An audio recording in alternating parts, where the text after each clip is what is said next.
महाडेतील दिवाणी न्यायाधीश कनिष्ठ स्तर न्यायालयाच्या नूतन इमारतीचं भूमिपूजन आणि कोनशिला समारंभ संपन्न।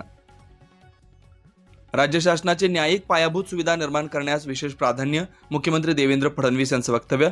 सुप्रीम कोर्टात न्यायाधीश, मुख्यमंत्री फडणवीस, उपमुख्यमंत्री एकनाथ शिंदे यांच्यासह अनेक मान्यवरांची उपस्थिती। काल दिनांक 2 मार्च रोजी रायगड जिल्ह्यातील महाड येथील दिवाणी न्यायाधीश कनिष्ठ स्तर न्यायालयाच्या नूतन इमारतीचं भूमिपूजन आणि कोनशिला समारंभ सर्वोच्च न्यायालयाचे न्यायमूर्ती श्री भूषण गवई, मुख्यमंत्री देवेंद्र फडणवीस, उपमुख्यमंत्री एकनाथ शिंदे यांच्या हस्ते करण्यात आला।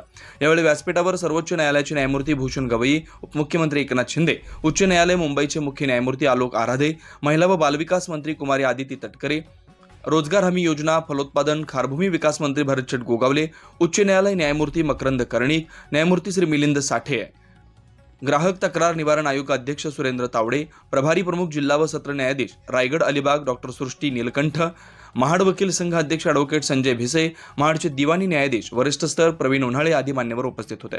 यावेळी मुख्यमंत्री देवेंद्र फडणवीस यांनी संबोधन करताना सांगितलं, राज्य सरकारने न्यायिक पायाभूत सुविधांसाठी सातत्यानं दरवर्षी 1000 कोटी निधीची तरतूद केली आहे। तसेच उच्च न्यायालयाच्या समितीकडून प्राप्त प्रस्तावाची तातडीने पूर्तता करून कामे मार्गी लावली आहेत। न्यायदानाच्या व्यवस्थेत असलेले पायाभूत सुविधांचं महत्त्व लक्षात घेऊन राज्य शासनाने न्यायिक पायाभूत सुविधा निर्माण करण्यास विशेष प्राधान्य दिले आहे। त्यामुळे राज्यात अधिक गतीने न्यायदानात चालना मिळेल असा विश्वास मुख्यमंत्री फडणवीस यांनी व्यक्त केला।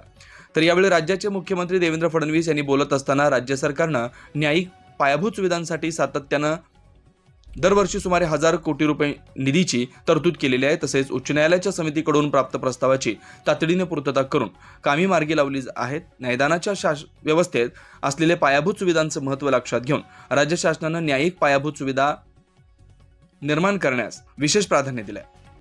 त्यामुळे राज्यात अधिक गतीने न्यायदानात चालना मिळेल असा विश्वास मुख्यमंत्री देवेंद्र फडणवीस यांनी व्यक्त केला। रायगड जिल्ह्यातील ऐतिहासिक स्थळ असलेले महाड ही स्वराज्य, क्रांती आणि समता भूमी आहे। या ठिकाणी न्यायालय भूमिपूजन कार्यक्रमासाठी उपस्थित राहणं ही सन्मानाची गोष्ट असल्याचं सांगून मुख्यमंत्री देवेंद्र फडणवीस म्हणाले, भारतरत्न डॉक्टर बाबासाहेब आंबेडकर यांचं 14 तळ आंदोलन, सत्याग्रह आणि कायदेशीर लढाई होती। हे केवळ पाण्याचं आंदोलन नव्हतं, तर यामुळे देशाची दशा आणि दिशा बदलली। यामुळे समतेची, माणुसकीची क्रांती घडली। हा देशाच्या सांस्कृतिक परिवर्तनाचा विजय असल्याचं मुख्यमंत्री फडणवीस यांनी सांगितलं। महाडेतील न्यायालय इमारत सुसज्ज, दर्जेदार होण्यासाठी शासनामार्फत सर्वतोपरी सहकार्य केलं जाईल। यासाठी निधीची कमतरता पडणार नाही। तसेच इमारतीचं काम विक्रमी वेळेत पूर्ण केलं जाईल असंही त्यांनी यावेळी सांगितलं।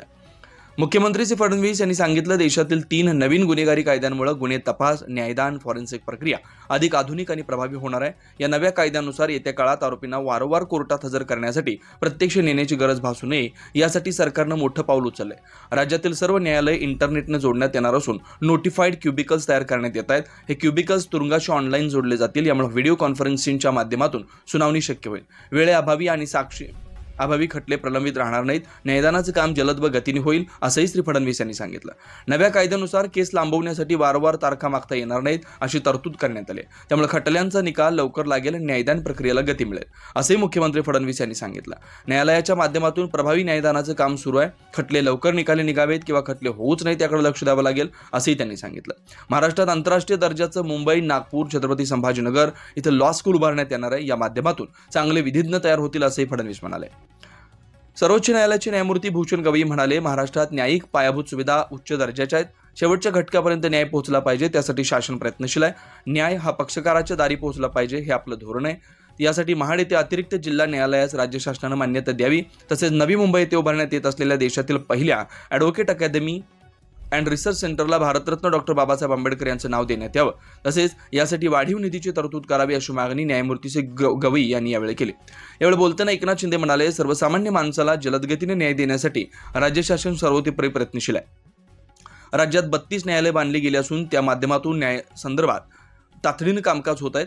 गेल्या 3 वर्षात राज्यात 32 न्यायालय इमारतींचं बांधकाम पूर्ण करण्यात आलंय। तसेच रिक्त पदे भरती, डिजिटायझेशन करण्यात आलंय। त्यामुळे न्याय व्यवस्थेला गती मिळाली आहे। सध्याच्या युगात आवश्यक असणाऱ्या तंत्रज्ञान, आर्टिफिशियल इंटेलिजन्स ही काळाची गरज असून शेवटच्या घटकाला यामुळे गतीनं अधिक न्याय मिळेल असा विश्वास उपमुख्यमंत्री शिंदे यांनी व्यक्त केला। महाड न्यायालयाचं काम लवकरात लवकर पूर्ण होईल। तसेच या इमारतीच्या माध्यमातून न्यायदानाचं काम जलद गतीने होईल असा विश्वास उपमुख्यमंत्री शिंदे यांनी यावेळी व्यक्त केला। रोजगार हमी योजना मंत्री भरतचंद गोगावले यांनी महाड येथील दिवाणी न्यायाधीश कनिष्ठ स्तर न्यायालय नूतन इमारतीच्या संरक्षण भिंत तसेच प्रशासकीय भवन इमारत कामास मंजुरी मिळावी अशी मागणी यावेळी केली। ब्युरो रिपोर्ट, तेज मराठी न्यूज, महाड, रायगड।